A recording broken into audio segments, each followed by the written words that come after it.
olahraga. Berjumpa kembali dalam podcast Piala Asia 2023. Saya Rosi yang akan bersama dengan Anda, pendengar dan juga pemirsa YouTube Pojok RRI Semarang. Di kesempatan hari ini, rasanya luar biasa senang karena akhirnya Indonesia pecah telur. Dalam sejarah kita masuk di 16 besar Piala Asia di 2024.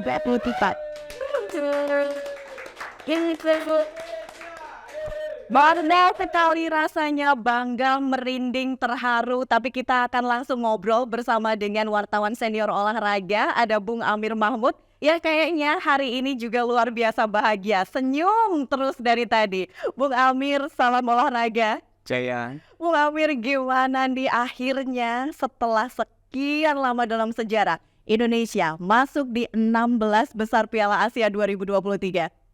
Saya kira semua orang berpikir sama ya. Membuncahkan respon dengan satu kata. Akhirnya gitu. Akhirnya. Setelah menunggu beberapa hari yang sangat menjengkelkan, mendebarkan, menegangkan betul-betul karena berjalan dengan nasib yang ditentukan oleh orang lain, oleh tim lain. Kalau minimal misalnya kita bisa meraih posisi runner-up group di grup D, itu tentu kita tidak harus menunggu berlama-lama negara-negara lain bertarung untuk memperebutkan 4 tiket dari urutan ketiga terbaik dari berbagai grup itu.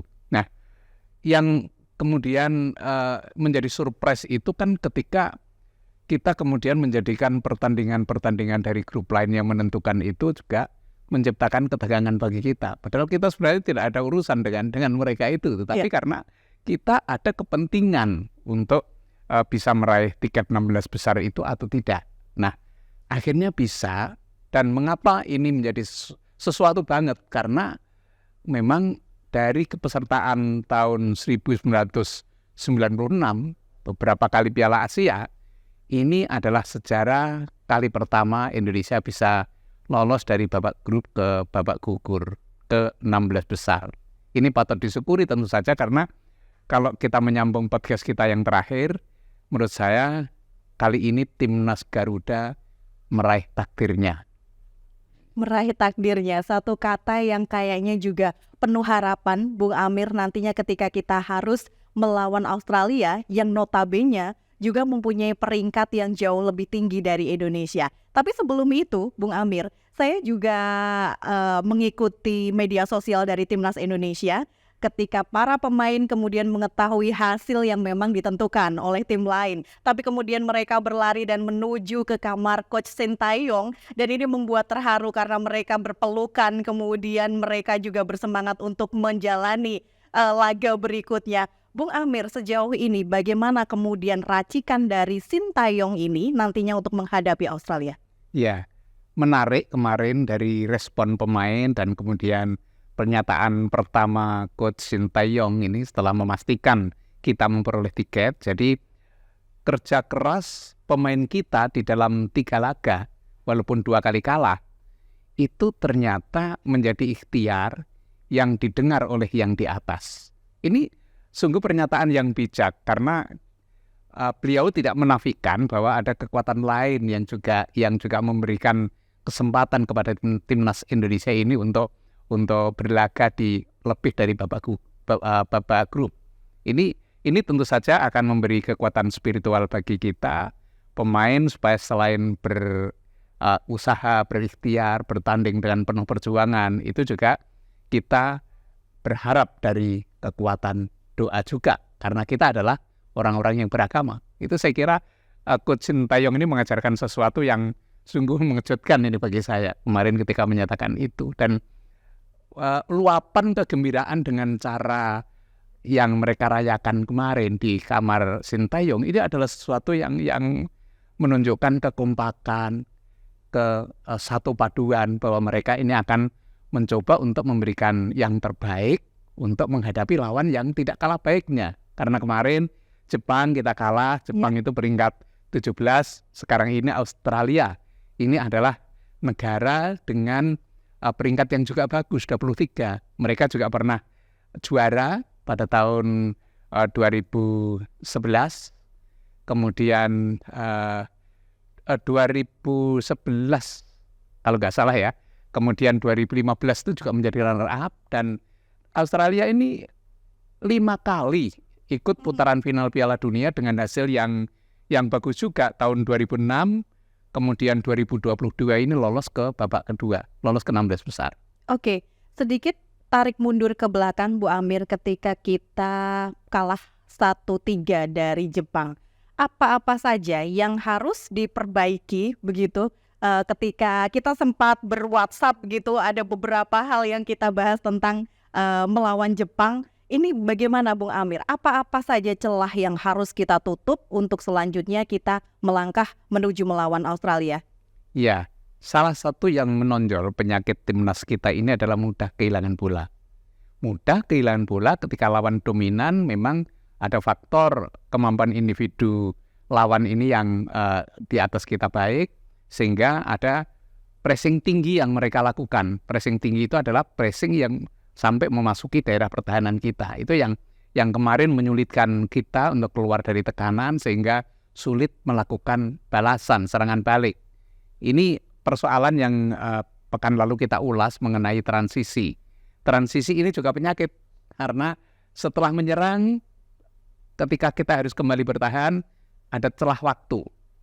Ketika mau bertahan dari menyerang, Juga ini membutuhkan dan ada celah waktu, sehingga inilah yang kemudian dimanfaatkan oleh lawan yang memang memiliki kecepatan. Kemarin seperti Jepang, ini untuk menyulitkan kita. Nah, saya berharap pola bermain Jepang dengan Australia ini berbeda.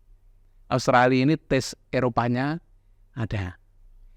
Umpan-umpan panjang, organisasi permainan yang ya ala klub-klub Eropa itulah. Kalau Jepang itu kan Asia Timur itu kan kecepatan dengan umpan-umpan pendek, push and run ini yang betul-betul ini mengandalkan kekuatan juga, seperti Korea juga cara bermainnya, dan itu sebenarnya juga menjadi kelebihan pemain-pemain Indonesia. Dengan postur yang biasa-biasa saja, mereka mencoba untuk mengandalkan kecepatan dan kemudian pencarian posisi ini secara tik-tak, secara tiki-taka. Nah, kalau Australia mungkin yang kita bayangkan itu adalah karena mereka berpostur tinggi, akan memainkan bola-bola panjang, dan saya berharap walaupun peringkatnya tinggi, kita tidak akan kesulitan seperti saat melawan Irak misalnya. Kita kalah 1-3 lawan Jepang dan kita bisa melakukan sesuatu lah. Walaupun kita tidak berharap ya, artinya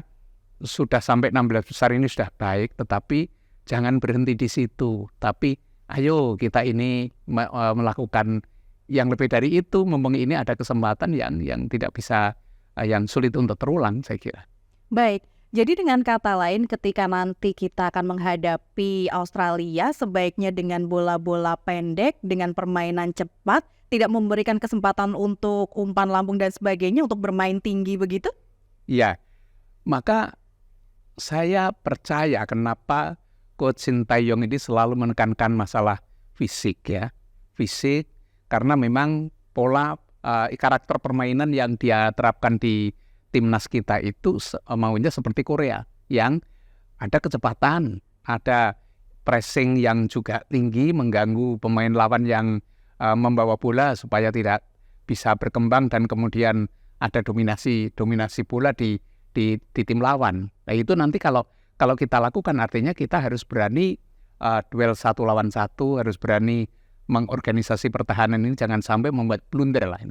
Kalau blunder 1 kali dan kemudian ini bisa menjadi penyebab lawan mencetak gol, ini yang berbahaya adalah berisiko kan pada faktor psikologi kepercayaan diri ini yang dikhawatirkan, seperti laga-laga yang dalam uji coba kemarin, kemudian lawan Jepang itu kita juga ada blunder, dan mestinya ini menjadi pelajaran karena saya yakin tim ini akan berkembang dan terus berkembang.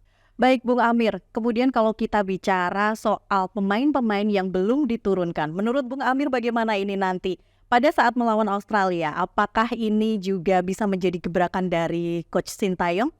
Ya, ini sebenarnya pertandingan yang bagi pelatih maupun tim itu sesungguhnya pertandingan yang near beban. Artinya tidak ada beban lagi seperti pertandingan-pertandingan yang menentukan di babak grup. Setidaknya sudah di 16 besar gitu. Tidak-tidaknya itu. Dan apa yang dilakukan oleh Shin Tae-yong sebenarnya melawan Jepang, ini kita juga bisa memaklumi ketika dia mencoba untuk menerapkan prinsip don't change the winning team gitu. Artinya jangan ubah tim yang sudah menang melawan Vietnam. Sehingga kita melihat misalnya ini Ramadan Sananta, kemudian ini Sen Patinama itu belum muncul di daftar pemain. Nah, apakah ini akan diturunkan? Nah, ini menjadi rahasia, tetapi menurut saya Shin Tae-yong juga akan berpendapat bahwa pertandingan ini adalah pertandingan yang mestinya harus dinikmati betul.